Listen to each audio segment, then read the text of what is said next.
ಸ್ನೇಹಿತರೆ, ನಿಮ್ಗೆಲ್ಲ inspire Kannada YouTube ಚಾನೆಲ್ಗೆ ಸ್ವಾಗತ ಸುಸ್ವಾಗತ. ನೀವೆಲ್ಲ ಕೆಲವೊಂದು ಸಿನಿಮಾಗಳಲ್ಲಿ ಫೈಟಿಂಗ್ ದೃಶ್ಯವನ್ನೋ ಅಥವಾ ಮತ್ಯಾವುದೋ ಸಿನಿಮಾಕ್ಕೆ ಸಂಬಂಧಿಸಿದ ದೃಶ್ಯಗಳನ್ನ ಸ್ಲಂ ಜಾಗದಲ್ಲಿ ಶೂಟಿಂಗ್ ಮಾಡಿರೋದನ್ನ ನೋಡಿರಬಹುದು. ಪ್ಲಾಸ್ಟಿಕ್ ವಸ್ತುಗಳು, ತಗಡಿನ ಮನೆಗಳು ಇರೋ ದೃಶ್ಯಗಳು ಈ ಸ್ಲಂ ಪ್ರದೇಶದಲ್ಲಿ ಸಾಮಾನ್ಯವಾಗಿ ಕಾಣೋ ಸಂಗತಿಗಳು. ಕೊಳಗೇರಿ ಅಂದ್ರೆ ಅಲ್ಲಿ ಏನ್ ತಾನೇ ಮಾಡೋಕಾಗುತ್ತೆ ಅಂತ ಕೇಳೋರಿಗೆ ಭಾರತದಲ್ಲಿ ಅತಿ ಹೆಚ್ಚು ಜನರು ವಾಸವಾಗಿರೋ ಈ ಕೊಳಗೇರಿ ಪ್ರದೇಶ ದಿಟ್ಟವಾದ ಉತ್ತರವನ್ನ ನೀಡುತ್ತೆ. ಬನ್ನಿ ಹಾಗಾದ್ರೆ ಆ ಪ್ರದೇಶ ಯಾವುದು, ಅಲ್ಲಿನ ವಿಶೇಷತೆಗಳು ಏನು ಅನ್ನೋದನ್ನ ಇವತ್ತಿನ ಸಂಚಿಕೆಯಲ್ಲಿ ತಿಳ್ಕೊಂಡ್ ಬರೋಣ. ಆದ್ರೆ ಅದಕ್ಕೂ ಮುನ್ನ ನೀವಿನ್ನೂ ನಮ್ಮ ಚಾನೆಲ್ನ ಸಬ್ಸ್ಕ್ರೈಬ್ ಮಾಡಿಲ್ಲ ಎಂದಾದ್ರೆ ಕೂಡಲೇ ನಮ್ಮ ಚಾನೆಲ್ನ ಸಬ್ಸ್ಕ್ರೈಬ್ ಮಾಡಿ ಹಾಗೂ ಬೆಲ್ ಬಟನ್ನ ಕ್ಲಿಕ್ ಮಾಡಿ.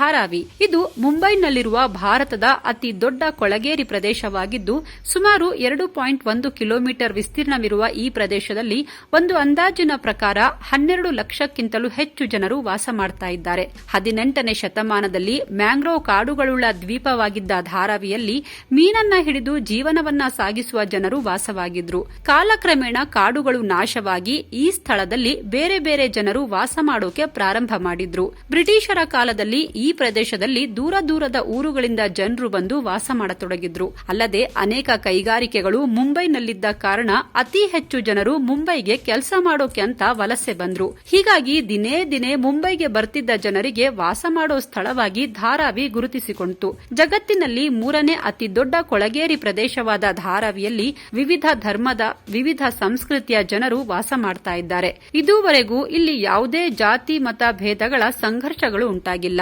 ಬಟ್ಟೆ, ಮಣ್ಣಿನ ಮಡಿಕೆ, ಸ್ಟೀಲ್ ಸಾಮಗ್ರಿಗಳು ಹಾಗೂ ಸಾಕಷ್ಟು ಗುಡಿ ಕೈಗಾರಿಕೆಗಳು, ಚರ್ಮೋತ್ಪನ್ನಗಳನ್ನು ಉತ್ಪಾದನೆ ಮಾಡಿ ಮಾರಾಟ ಮಾಡುವ ಧಾರಾವಿಯು ಪ್ರತಿ ವರ್ಷ ವಾರ್ಷಿಕ 300 ಕೋಟಿ ರೂಪಾಯಿಗಳಷ್ಟು ವಹಿವಾಟನ್ನ ನಡೆಸುತ್ತೆ.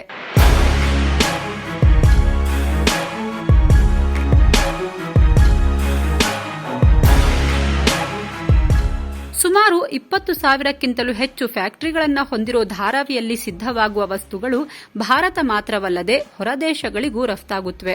ಅಲ್ಲದೆ ಧಾರಾವಿಯಲ್ಲಿ ಪ್ಲಾಸ್ಟಿಕ್, ಗಾಜುಗಳನ್ನು ರೀಸೈಕ್ಲಿಂಗ್ ಮಾಡುವ ಕಾರ್ಖಾನೆಗಳು ಇದ್ದು ಸುಮಾರು 2 ಲಕ್ಷಕ್ಕಿಂತಲೂ ಹೆಚ್ಚು ಜನರು ಪ್ಲಾಸ್ಟಿಕ್ ರೀಸೈಕ್ಲಿಂಗ್ ಮಾಡುವ ಕೆಲಸದಲ್ಲಿ ತೊಡಗಿಕೊಂಡಿದ್ದಾರೆ. ಇನ್ನು ಧಾರಾವಿಯು ಮುಂಬೈನ 2 ಪ್ರಮುಖ ರೈಲ್ವೆ ಮಾರ್ಗಗಳಾದ ಪಶ್ಚಿಮ ಹಾಗೂ ಕೇಂದ್ರ ರೈಲ್ವೆ ಮಾರ್ಗಗಳ ಮಧ್ಯದಲ್ಲಿ ಸ್ಥಿತವಿದ್ದು ಧಾರಾವಿಯ ಪಶ್ಚಿಮಕ್ಕೆ ಮಾಹಿಮ್ ಮತ್ತು ಬಾಂದ್ರಾ ಪ್ರದೇಶಗಳಿದ್ದು ಉತ್ತರಕ್ಕೆ ಮೀಠಿ ನದಿ ಹರಿಯುತ್ತದೆ.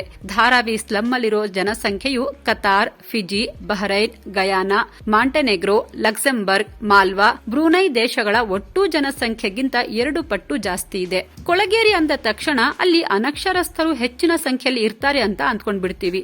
ಆದ್ರೆ ಧಾರಾವಿಯಲ್ಲಿ ಅನಕ್ಷರಸ್ಥರು ಮಾತ್ರವಲ್ಲದೆ ಇಲ್ಲಿ ಅನೇಕ ಅಕ್ಷರಸ್ಥರು ಕೂಡ ಜೀವನವನ್ನ ನಡೆಸುತ್ತಿದ್ದಾರೆ.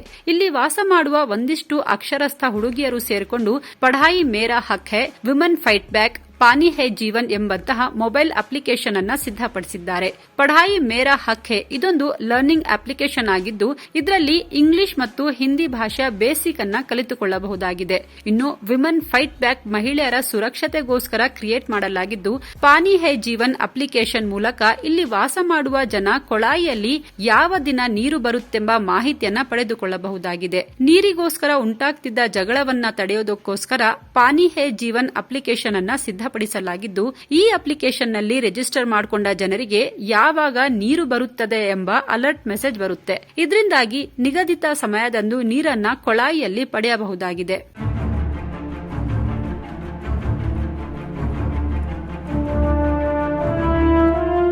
ಇವಿಷ್ಟು ಸಂಗತಿಗಳು ಮಾತ್ರವಲ್ಲದೆ ಈ ಕೊಳಗೇರಿಯಲ್ಲಿ ಇತ್ತೀಚಿನ ದಿನಗಳಲ್ಲಿ ವಿದ್ಯಾವಂತರ ಸಂಖ್ಯೆ ಹೆಚ್ಚಾಗ್ತಿದ್ದು ಭಾರತದಲ್ಲಿರುವ ಕೊಳಗೇರಿಗಳಲ್ಲಿ ಧಾರಾವಿಯು ಅತಿ ಹೆಚ್ಚು ವಿದ್ಯಾವಂತರನ್ನ ಹೊಂದಿರುವ ಸ್ಲಂ ಎಂಬ ಕೀರ್ತಿಗೂ ಭಾಜನವಾಗಿದೆ. ಧಾರಾವಿಯಲ್ಲಿ ವಾಸಿಸುವ ಜನರಿಗೆ ಮೂಲಭೂತ ಸೌಕರ್ಯವನ್ನ ಒದಗಿಸುವ ಸಲುವಾಗಿ ಸಾಕಷ್ಟು ಕಾರ್ಯಕ್ರಮಗಳನ್ನು ಕೂಡ ಕೈಗೊಳ್ಳಲಾಗಿದೆ. ಇದೊಂದು ಕೊಳಗೇರಿಯಾಗಿದ್ರೂ ಸಾಕಷ್ಟು ಜನ ಪ್ರವಾಸಿಗರು ಧಾರಾವಿಯ ಜನರ ಜೀವನ, ಸಂಸ್ಕೃತಿ, ಆಚಾರ ವಿಚಾರಗಳನ್ನ ಸಂಗ್ರಹಿಸುವ ಸಲುವಾಗಿ ಭೇಟಿ ನೀಡುತ್ತಲೇ ಇರ್ತಾರೆ. ಮಾಡಿದ್ದಾರೆ. ಅದರಲ್ಲೂ ವಿದೇಶಿ ಪ್ರವಾಸಿಗರು ಅತಿ ಹೆಚ್ಚು ಭೇಟಿ ನೀಡುವ ಸ್ಥಳವಾಗಿ ಕೂಡ ಧಾರಾವಿ ಗುರುತಿಸಿಕೊಂಡಿದೆ. ಅಲ್ಲದೆ ಧಾರಾವಿಯ ಬಗ್ಗೆ ಸಂಪೂರ್ಣ ಮಾಹಿತಿ ನೀಡಲು ಇಲ್ಲಿ ಗೈಡ್ಗಳು ಕೂಡ ಲಭ್ಯರಿದ್ದಾರೆ ಅನ್ನೋದು ಒಂದು ಕುತೂಹಲಕಾರಿ ವಿಷಯವಾಗಿದೆ. ಧಾರಾವಿಯು ಕೇವಲ ಪ್ರವಾಸೋದ್ಯಮವಾಗಿ ಮಾತ್ರವಲ್ಲದೆ ಸಿನಿಮಾಗಳ ಚಿತ್ರೀಕರಣಕ್ಕೂ ಸಖತ್ ಫೇಮಸ್ ಆಗಿದೆ. Salaam Bombay, Bhoothnath returns, Sarkar series, black Friday, no smoking, traffic signal, Thuppakki, Kaala, Thalaiva, ಗಲಿ ಬಾಯ್ ಮುಂತಾದ ಸಿನಿಮಾಗಳಲ್ಲಿ ಧಾರಾವಿಯನ್ನ ಚಿತ್ರೀಕರಣಕ್ಕೆ ಬಳಸಿಕೊಳ್ಳಲಾಗಿದೆ. ಪ್ರತಿಷ್ಠಿತ ಆಸ್ಕರ್ ಪ್ರಶಸ್ತಿಯನ್ನ ಪಡ್ಕೊಂಡ ಡ್ಯಾನಿ ಬಾಯ್ಲ್ ಅವರ ಸ್ಲಮ್ ಡಾಗ್ ಮಿಲಿಯನೇರ್ ಚಿತ್ರದ ಹಲವಾರು ಸನ್ನಿವೇಶಗಳನ್ನ ಕೂಡ ಧಾರಾವಿಯಲ್ಲಿ ಶೂಟಿಂಗ್ ಮಾಡಲಾಗಿದೆ. ಇನ್ನೂ ಅಚ್ಚರಿಯ ಸಂಗತಿ ಏನಂದ್ರೆ 1992ರಲ್ಲಿ ನಿರ್ದೇಶಕ ಸುಧೀರ್ ಮಿಶ್ರಾ ಅವರು ಧಾರಾವಿ ಎಂಬ ಹೆಸರಲ್ಲಿ ಚಿತ್ರವೊಂದನ್ನ ನಿರ್ದೇಶಿಸಿದ್ದು, ಈ ಸಿನಿಮಾದಲ್ಲಿ ಧಾರಾವಿಯಲ್ಲಿ ವಾಸ ಮಾಡೋ ಟ್ಯಾಕ್ಸಿ ಡ್ರೈವರ್ನೊಬ್ಬನ ಜೀವನವನ್ನ ತೋರಿಸಲಾಗಿದೆ. ಮಾಧುರಿ ದೀಕ್ಷಿತ್, ಓಂ ಪುರಿ, ಅನಿಲ್ ಕಪೂರ್, ಶಬಾನಾ ಆಜ್ಮಿ ಮುಂತಾದವರು ನಟಿಸಿರುವ ಈ ಚಿತ್ರಕ್ಕೆ ನ್ಯಾಷನಲ್ ಅವಾರ್ಡ್ ಕೂಡ ಲಭಿಸಿದೆ. ಕೊಳಗೇರಿಯಾಗಿದ್ರೂ ಕೂಡ ಧಾರಾವಿಯು ಅನೇಕ ವಿಶೇಷತೆಗಳಿಂದ ಜಗತ್ತಿನ ಗಮನ ಸೆಳೆಯುತ್ತಿದೆ. ಗೆಳೆಯರೇ, ಒಂದ್ ವೇಳೆ ಮುಂಬೈಗೆ ನೀವೇನಾದ್ರೂ ಭೇಟಿ ನೀಡಿದ್ರೆ ಧಾರಾವಿಯನ್ನೊಮ್ಮೆ ನೋಡ್ಕೊಂಡ್ ಬನ್ನಿ ಅಂತ ಹೇಳ್ತಾ ಇವತ್ತಿನ ಇನ್ಸ್ಪೈರ್ ಕನ್ನಡ ವಿಶೇಷ ಸಂಚಿಕೆಯನ್ನ ಮುಗಿಸ್ತಾ ಇದ್ದೀವಿ. ಈ ವಿಡಿಯೋ ನಿಮ್ಗೆ ಇಷ್ಟವಾಗಿದ್ರೆ ಲೈಕ್ ಮಾಡಿ ಹಾಗೂ ನಿಮ್ಮವರೊಂದಿಗೆ ಶೇರ್ ಮಾಡಿ. ನೀವಿನ್ನೂ ನಮ್ಮ ಚಾನೆಲ್ನ ಸಬ್ಸ್ಕ್ರೈಬ್ ಮಾಡಿಲ್ಲ ಅಂದ್ರೆ ಈಗ್ಲೇ ಸಬ್ಸ್ಕ್ರೈಬ್ ಮಾಡಿ ಹಾಗೂ ಬೆಲ್ ಬಟನ್ ಕ್ಲಿಕ್ ಮಾಡಿ. ವಂದನೆಗಳು.